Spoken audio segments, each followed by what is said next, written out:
아버님 이제 밥은 알아서 차려 드세요. 제가 애들도 돌보고 마트 아르바이트도 나가는데 아버님 밥까지 챙겨드릴 여유는 없네요. 남편도 그렇고 아버님도 이제 다 짐처럼 느껴지네요. 제가 살던 방은 언젠가부터 창고가 되어 버렸습니다. 나가달라는 무언의 압박처럼 느껴졌지만 저는 끝내 모르는 척했습니다. 오늘은 평생 애지중지 키운 아들에게 버림받고 서울역에서 노숙을 하던 저의 이야기를 통해 어둠 속에서도 잃지 않았던 희망의 이야기를 나누고자 합니다. 저는 올해 73살 김덕수입니다. 저는 여지껏 내가 입을 옷과 내가 먹는 음식에 욕심 부리지 않고 평생 가족들을 위해 살아왔습니다. 아내는 20년 전 병으로 하늘나라로 떠났고 그 후로는 아들 하나를 바라보며 살아왔습니다. 아들은 대학을 나와 좋은 직장에 취직했지요. 결혼도 하고 손주도 보게 되었습니다. 그때까지만 해도 제 인생의 모든 것이 한순간에 무너질 것이라고는 상상도 못했습니다. 어느 날 아들이 회사에서 나와 사업을 하겠다고 했습니다. 자신의 가게를 가지고 싶다며 큰 꿈을 이야기했지요. 그때 제가 가진 퇴직금 3천만 원을 아들에게 모두 주었습니다. 어렵게 모은 노후 자금이었지만 아들의 미래라면 투자할 가치가 있다고 생각했습니다. 처음에는 잘 나가는 듯 했습니다. 가게도 번창하고 손님들도 많이 찾았지요. 하지만 1년이 지나자 경기가 나빠졌다며 얼굴색이 어두워졌습니다. 빚을 내서 사업을 확장했다는 말도 들었습니다. 그래도 아버지로서 걱정만 했을 뿐 말리지는 못했습니다. 그러던 어느 날 아들이 취한 채 집에 왔습니다. 아버지, 다 망했어요. 빚쟁이들이 저를 죽일 것 같아요. 그 말을 듣는 순간 가슴이 무너져 내렸습니다. 내가 도와줄게 함께 이겨내자. 했지만 아들은 고개를 저었습니다. 아버지 때문에 이렇게 됐어요. 왜 말리지 않았냐고요. 그 돈으로 더 벌 수 있었는데. 술에 취해 내뱉은 말이라고 생각했습니다. 하지만 그날 이후 아들은 달라졌습니다. 집에 늦게 들어오고 말수도 줄었지요. 며느리도 저를 대하는 태도가 달라졌습니다. 아버님 이제 밥은 알아서 차려 드세요. 제가 애들도 돌보고 마트 아르바이트도 나가는데 아버님 밥까지 챙겨드릴 여유는 없네요. 남편도 그렇고 아버님도 그렇고 저한테는 이제 다 짐처럼 느껴지네요. 너무 무거운 짐이요. 그 말이 얼마나 가슴에 박혔는지 모릅니다. 제가 살던 방은 언젠가부터 창고가 되어 버렸습니다.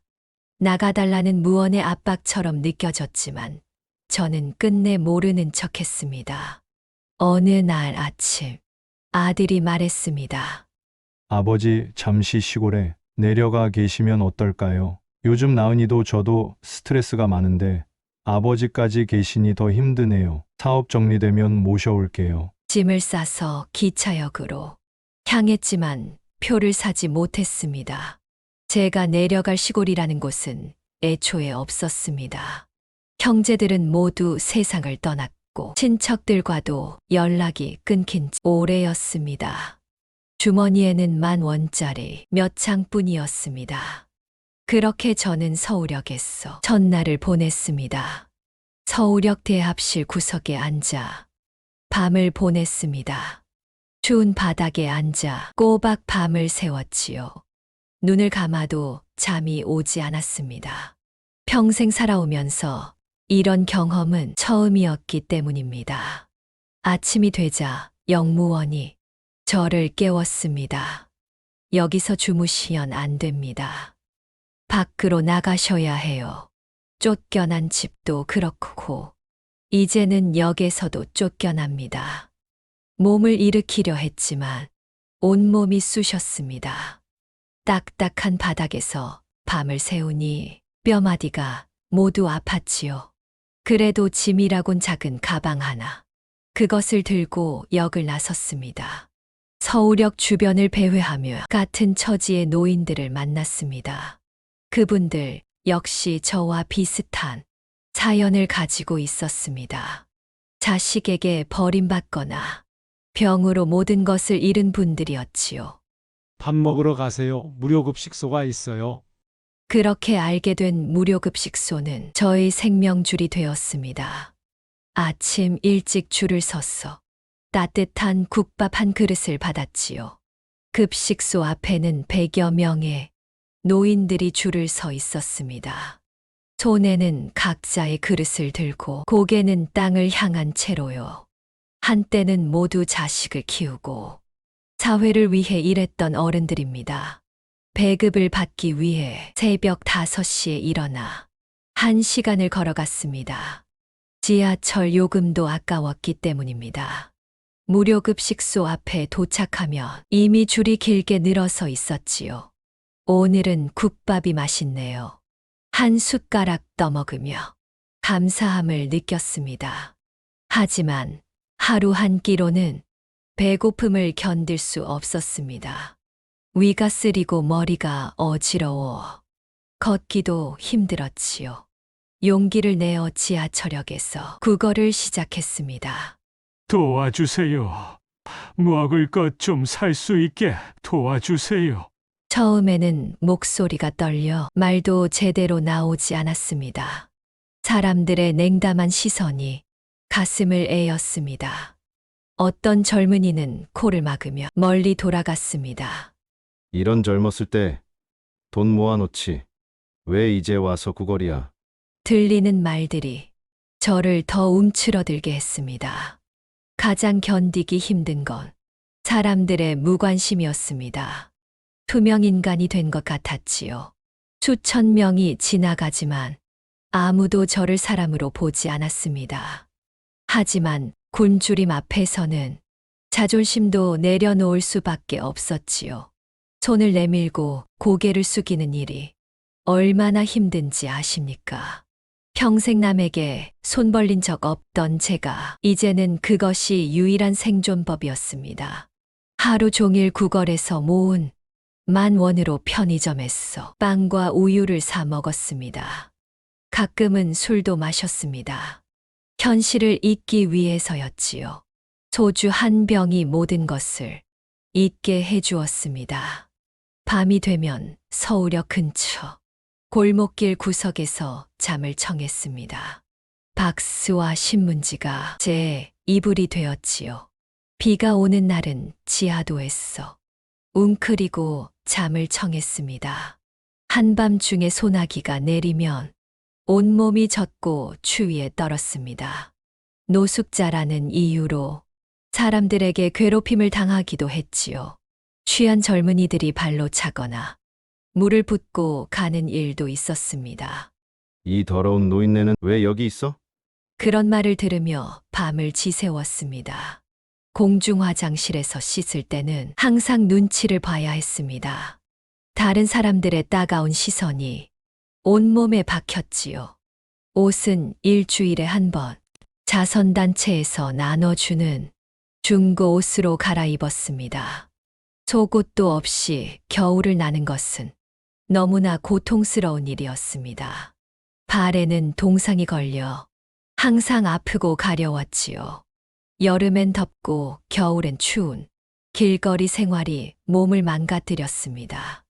기침이 끊이지 않고 다리도 잘 움직이지 않았지요. 이가 아파도 참았고 배가 아파도 참았습니다. 가장 두려웠던 것은 밤이었습니다. 깊은 잠에 빠지면 소지품을 도둑 맞을 수 있었기 때문입니다. 작은 가방을 베고 잠을 청했지만 한시도 마음 놓고 잘 수 없었지요. 매일 밤 불안에 떨며 새벽을 기다렸습니다. 노숙자들 사이에서도 위계 질서가 있었습니다. 좋은 장소를 차지하기 위해 서로 다투는 일도 많았지요. 저는 나이가 많아 항상 구석에 자리를 잡았습니다.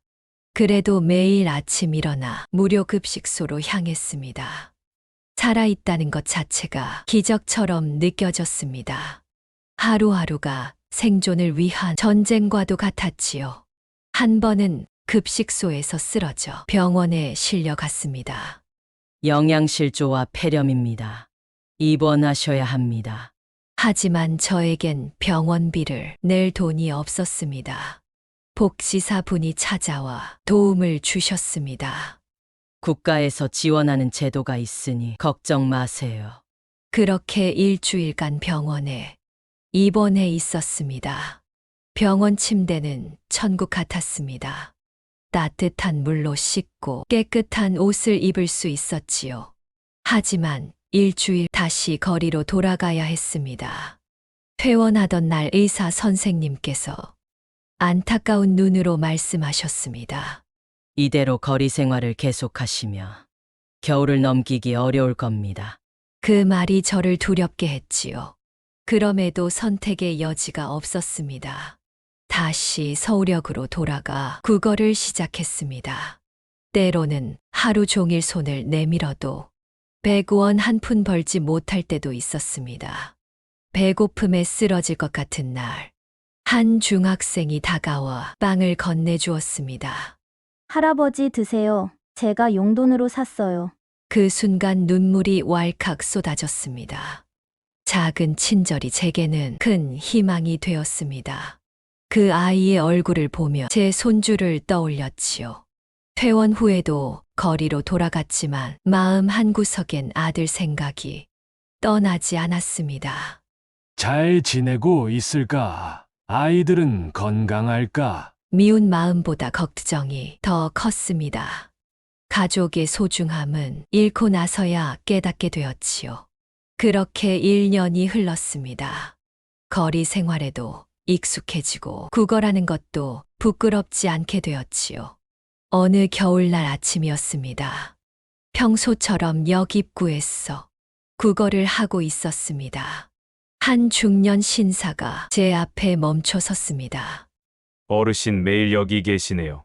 처음엔 신경 쓰지 않았습니다. 아마 돈을 주려는 것이겠지 생각했습니다. 그런데 그분은 앉으시더니 대화를 나누고 싶어 하셨습니다. 식사 한번 같이 하시죠. 이야기 좀 들려주세요. 경계했지만 따뜻한 밥을 먹을 수 있다는 생각에 따라갔습니다. 식당에서 그분은 자신을 소개했습니다. 저는 이웃사랑 재단에서 일하는 김민수라고 합니다. 어르신들의 이야기를 모아 도움을 드리는 일을 합니다.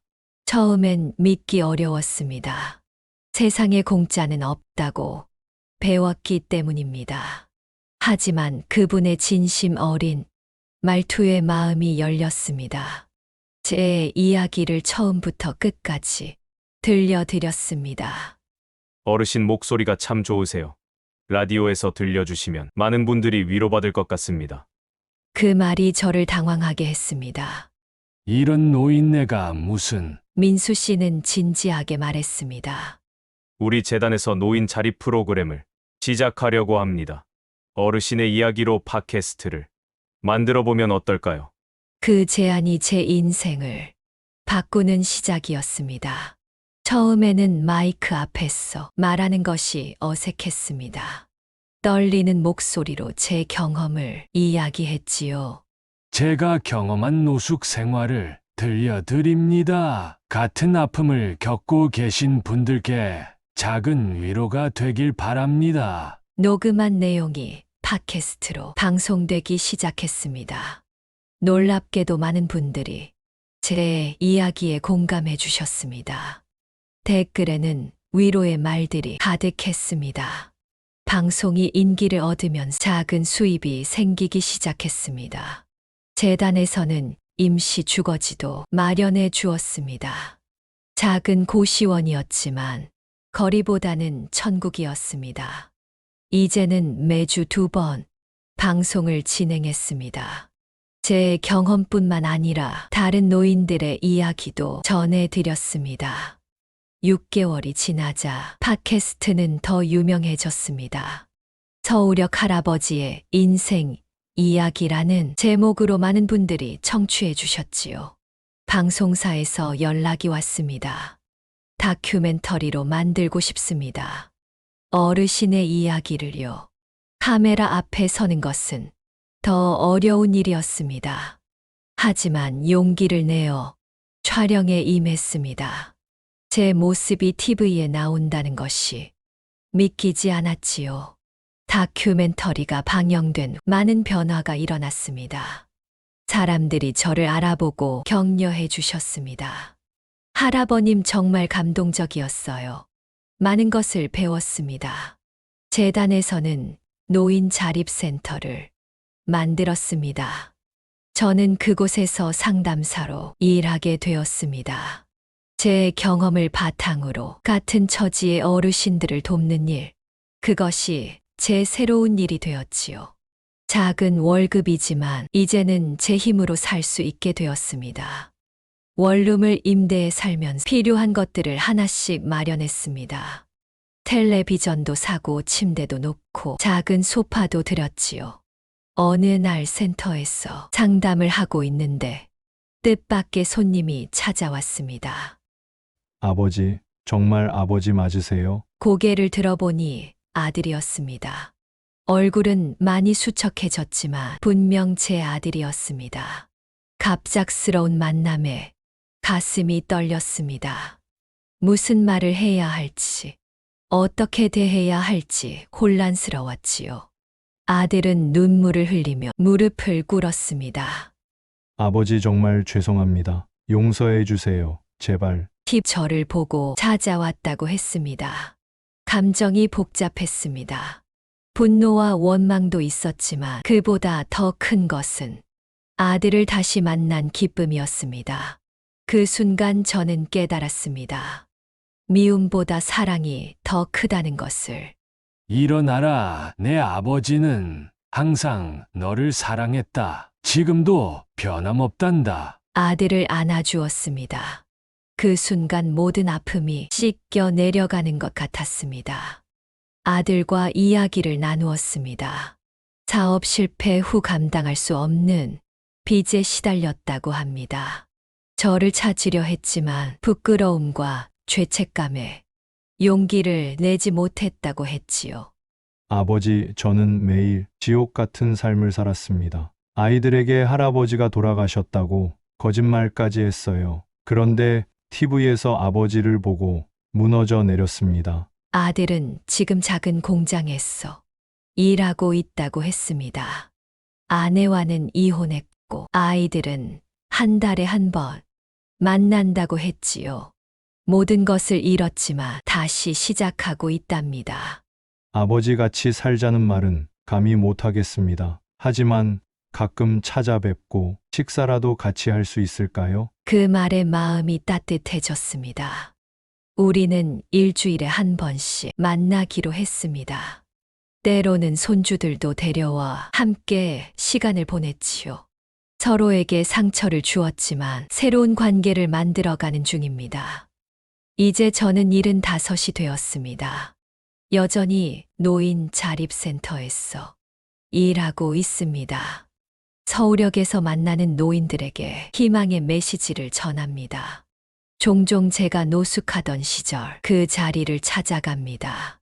그곳에 모여 계신 노인분들께 따뜻한 국밥을 대접하기 위해서지요. 제가 직접 국밥 봉사를 시작한 것은 그 맛과 정을 잊을 수 없었기 때문입니다. 노숙 시절 매일 아침 줄을 서서 받던 국밥, 그 한 그릇이 얼마나 소중했는지 모릅니다. 뜨거운 국물 한 모금이 차가운 몸을 데웠고 입에서 녹아내리는 밥알 하나가 생명을 이어주었지요. 그 국밥에는 음식만이 아닌 사람의 마음도 담겨 있었습니다. 급식소에서 만난 자원봉사자들의 따뜻한 미소와 격려의 말 한마디, 그것이 제게는 하루를 버틸 힘이 되었답니다. 이제는 제가 그 국밥을 끓입니다. 매주 토요일 새벽 4시에 일어나 재료를 손질하고 육수를 우립니다. 소고기 양지와 사고를 넣고 푹 고아낸 국물에 정성을 담아 밥을 말지요. 국밥을 나눠드리며 항상 말합니다. 어르신 오늘도 힘내세요. 내일은 더 좋아질 겁니다. 제가 들었던 그 말을 이제는 제가 전하고 있습니다. 국밥 한 그릇에 담긴 정성과 위로를 나누는 것이지요. 봉사를 하면서 많은 어르신들의 이야기를 듣게 됩니다. 그분들의 사연에는 제 모습이 그대로 담겨 있습니다. 그래서 더 마음을 다해 도움의 손길을 내밀게 됩니다. 어르신 저도 그랬습니다. 이렇게 다시 일어날 수 있었어요. 함께 해보시지 않겠습니까? 내 이야기가 그분들에게 작은 빛이 되기를 바랍니다. 이제는 아들도 주말마다 국밥 봉사에 함께 참여합니다. 아버지와 아들이 함께 국을 끓이고 밥을 푸는 모습에 많은 분들이 감동받는다고 합니다. 아버지 정말 자랑스럽습니다. 이제야 제대로 효도를 시작하는 것 같습니다. 그 말이 얼마나 큰 선물인지 모릅니다. 가족의 아픔을 겪고 거리의 고통을 경험하고 다시 일어서는 과정을 통해 많은 것을 배웠습니다. 인생은 언제든 바뀔 수 있다는 것, 절망의 끝에서도 희망은 피어날 수 있다는 것, 그리고 무엇보다 중요한 것은 사랑하는 마음을 잃지 않는 것이란 거요.